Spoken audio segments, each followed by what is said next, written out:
Today on the Perception and Action podcast, how well calibrated is our perception of task difficulty? To what degree can athletes assess whether the difficulty of a practice task is optimal for motor learning? So it's time for a call to action. Hello, and thanks for joining me. This is Rob Gray from Arizona State University. I've been on a now over 25-year journey as a researcher, professor, and high-performance consultant to understand how we acquire and adapt our perceptual motor skills. Welcome to the Perception and Action podcast, where I discuss how psychological research can be applied to improving performance, accelerating skill acquisition, and designing technologies. If you're a coach or an instructor, my goal is to help you bridge the gap between research and application, and to connect your experiential knowledge with skill acquisition and motor learning theory. I want to help take you from using practice design recipes to becoming a master chef who can manipulate the key ingredients to come up with your own innovative training methods. If you're a student or fellow academic working in the skill acquisition field, I hope to keep you up to date on the latest studies and help you get to know the people working in this area. Finally, if you're developing training technologies, I hope to help you incorporate good motor learning principles in your design, pull out key performance metrics from the data, and design effective studies to evaluate your product. To learn more, help support the podcast, and or work directly with me, please check out perceptionaction.com. Now on to the show. Hi everyone, this is Rob Gray from ASU and the Perception Action podcast to get back in with another article review. In this one, I want to look at the issue of choosing task difficulty in training or practice. Right, this is an issue that we can cover from multiple different angles. You know, in episode 105, I talked about one of the most well-known approaches to this, the challenge point hypothesis, where we talk about functional versus nominal task difficulty. The article I want to focus on today, though, is the one listed there from a recently published article in Psychology of Sport and Exercise, looking at how well athletes themselves can understand task difficulty, right? And how well they can set the task difficulty, both in terms of being able to perform at that level and in terms of learning. And we're going to look at factors like age and expertise. So this was a paper by Schaefer et al. That just came out in this journal.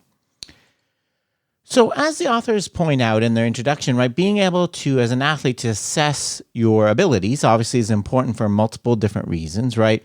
It's choice in terms of competition. It's important for choice of strategy, right? My pacing in a running race, whether I try to make a pass or a throw that maybe I'm not capable of, right? So we need to be able to recognize our abilities. And in the paper, the authors give a very kind of cognitive information processing view of this and metacognition and all these kind of angles.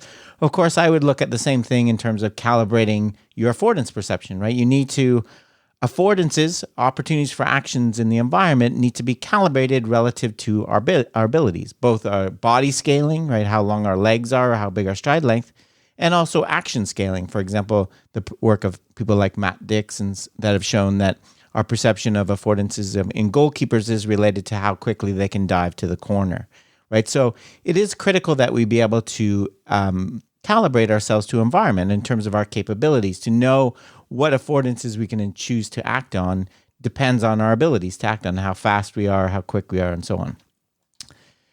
So the authors wanted to use in this study, look at how well people could judge this for themselves, right? How well people can assess their capabilities. And they used this kind of paradigm from Rediger et al. And from 2006, they called the selection margins paradigm, right?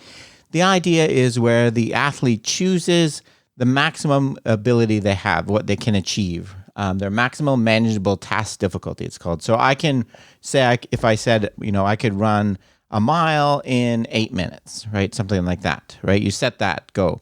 And then you actually have them perform, right? And you look at the difference between what they actually achieved and what they said they would achieve, right? And this difference is called the selection margin, right? And you could either be very conservative, so I could say I'm going to run 8-minute mile and run a 7-minute mile, or be overly optimistic and say I'm going to run 8-minute mile and I'll run a 9, right? So what they're going to use is kind of this metric, it's the selection margin, to try to understand people's ability to assess task difficulty.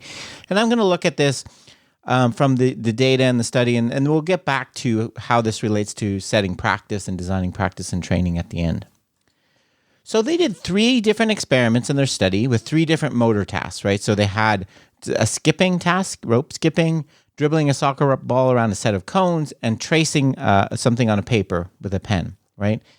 And they looked at the main kind of independent variable they looked at in their study were the effects of age and experience, which in the first two experiments are confounded. And by that, I mean the older people were also the most experienced people. So you can't break those two apart. The reason they did the tracing one in experiment 3 is that something we don't really have any experience of, or we would assume it's relatively equal, right? Something we not specifically practice, okay?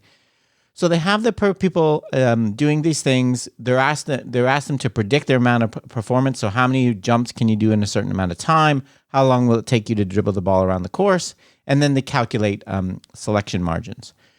One critical thing about the way they designed their study was they designed it so that participants were really penalized for overreaching, right? For being overconfident about their ability. And I'll show you how they did that in a second. All right, so that's the basic overall design for all 3 studies. For the rope skipping, they took 26 females. Okay, they were active member of a rope skipping section, and 10 of them were beginners, and 16 were actually on a performance team. Okay, and for each trial, they were asked to estimate how many jumps they could make in a 10-second interval. They were asked to make this prediction about what they would do on the upcoming trial.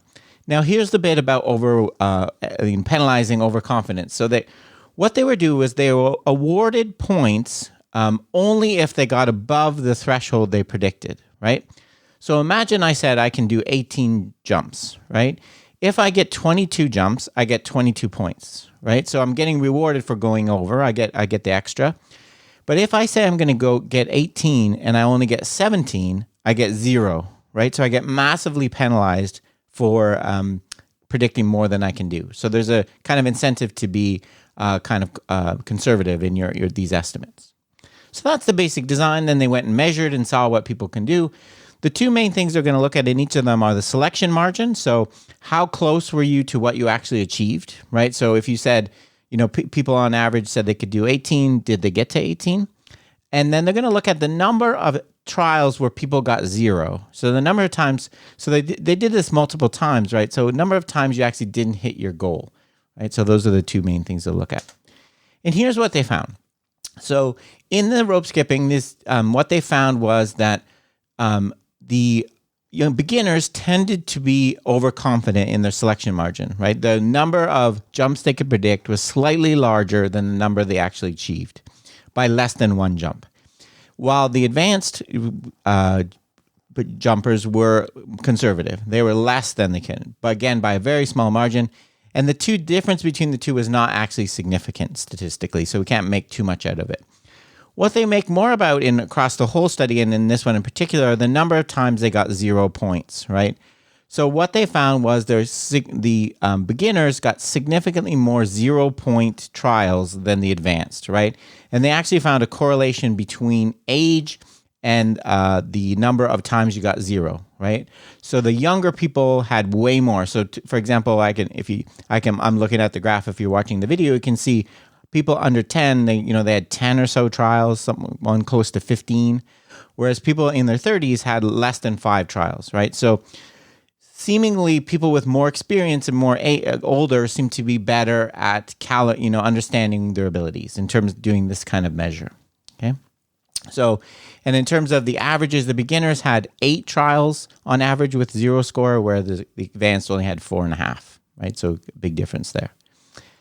The next one they did was soccer dribbling. Okay, they said 26 members of a soccer club, 10 advanced, 10 beginners, 16 advanced. Right. They're asked to dribble a soccer ball around a course that was 20 meters long with 10 poles or cones, right? And the experimenter recorded their time with a stopwatch. The scoring was kind of the same, so you had to meet a certain level of proficiency, right? So if you got 20 points if you're over 5 seconds, okay, and 0 if it took you more than 25 seconds. And then along the way, there were steps of scores based on your prediction, right? Again, if you predicted you would do it the whole course in 15 seconds and you did it in 10, you would get a bunch of extra points. If you predicted you would do the course in 15 seconds and you did it in 16, you would get 0, right? So again, really penalizing the predictions, okay, over predicting. What did they find on this one? Essentially exactly the same results, right? The actual selection margin for the beginners was 0 exactly, which means they were exactly perfectly calibrated, whereas the advanced players was negative 0.5, which means they were kind of more conservative by almost half a second. The trials, again, with the number of trials was 0, where they didn't reach their prediction, was 10 for beginners on average and 6 for advanced. So again, suggesting, and then there was this correlation again with age, right? Younger, less experienced athletes had more trials with 0, okay? So that, again, same basic pattern, right? The last one the study they did was, again, as I mentioned, was tracing. So basically you had a piece of paper where you had to trace out a curved pattern. You had to follow along a line. Around the line were these little 2 barriers. If you crossed over it, you got penalized, right? The reason they chose this task is the people in their study, at least, and most of us, don't have any specific training experience with this kind of thing, right? Maybe certain people do in their job. If you're an architect or something like old-fashioned, you might, but people don't really have specific training. So we can separate age from experience. So they took 52 people that were aged between 9 and 27 years. They did this curved path training, and they had to do the same thing. Predict how long it would take you to finish drawing out this path, penalized if you took slower, and so on. So the exact same design. What did they find? Right, they found there was a correlation between, again, the 0-point trials and age, okay, and the selection score. People were more conservative the older they were. They had less 0-point trials.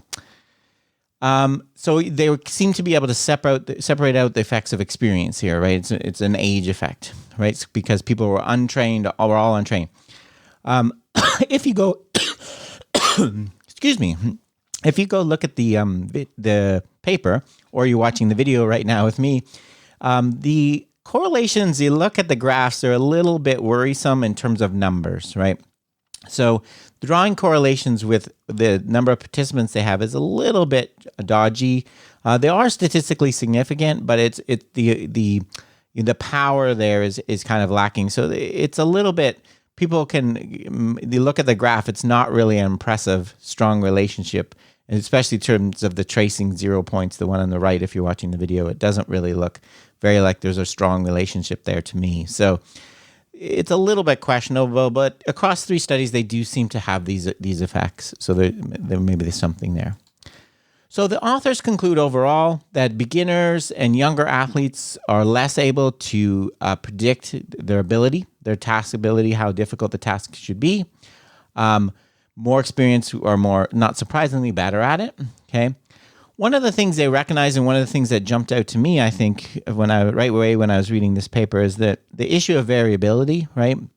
Younger, less experienced athletes are going to be more variable in their performance.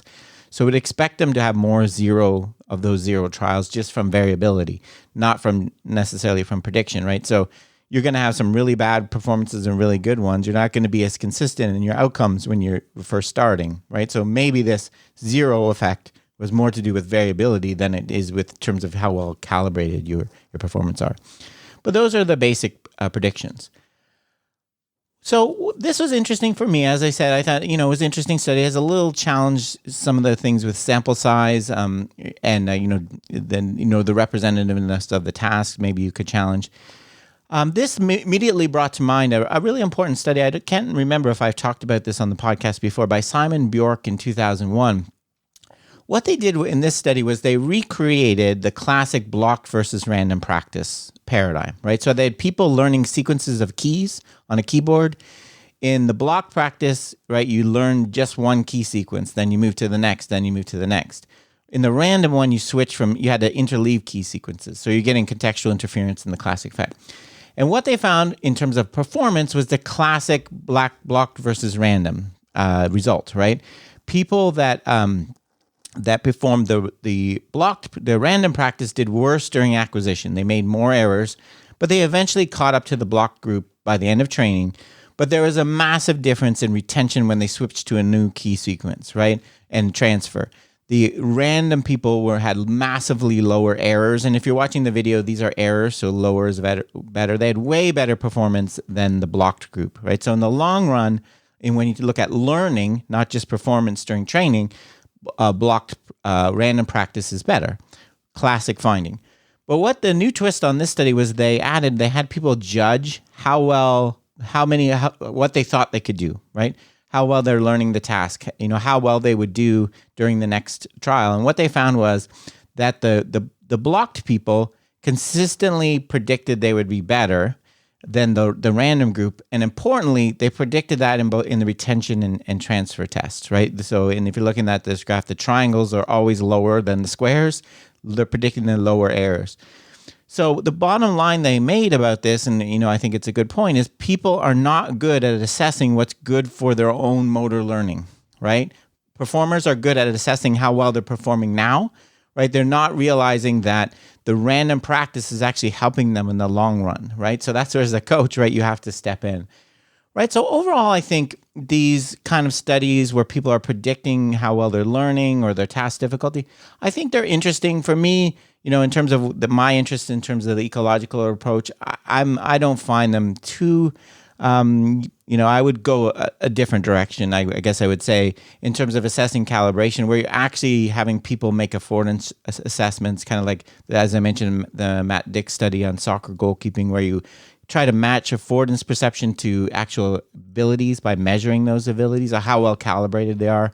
So measuring knowledge of, right, the actual performance, expressing how well calibrated you are by your performance instead of knowledge about, which is a verbal explicit judgment, which I don't really think is that important. We want to see how well calibrated you are in the moment, making the decisions, actually executing what you say you're going to do, to me is less important. In these studies, performers aren't really attempting to realize their affordances, so I don't expect a verbal passive judgment to be that well calibrated anyway. So for me, understanding how athletes understand their own abilities, I would go a totally different direction. The classic studies of Bill Warren and all the stair climbing and things like that.